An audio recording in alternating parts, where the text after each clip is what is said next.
दुसऱ्या दिवसाची सुरुवात झाली छान अशा कोल्हापूरमध्ये. सकाळी मस्तपैकी फ्रेश होऊन मी गेले नाश्ता करायला. छान असा नाश्ता केला. नाश्ता करून मी निघणार होते कोल्हापूरमधील महालक्ष्मीचे दर्शन घेण्यासाठी. मग तिथे देवीसाठी ओटी घेतली आणि फायनली मी पोहोचले मंदिरामध्ये. इतकी छान कलाकृती आहे ना मंदिराची. मला हे मंदिर खूप आवडलं. पाहून मस्त वाटत होतं. एक पॉझिटिव्ह वाईब मिळत होती. मस्त असं अंबाबाईचं दर्शन झालं. दर्शन घेऊन आम्ही निघालो पुढच्या प्रवासासाठी. तिथून पुढे आम्ही निघालो होतो कोल्हापूरमधील प्रसिद्ध ज्योतिबा मंदिराचे दर्शन घेण्यासाठी. तितक्यात दिसलं मला हे छोटंसं घर.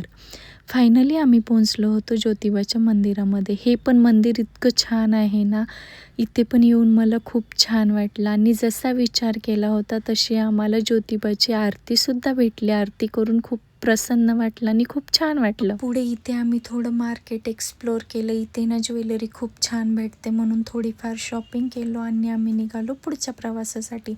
आता मी कुठे जात आहे हे तुम्ही ओळखा. हे समजेल तुम्हाला नेक्स्ट व्हिडिओमध्ये. बाय.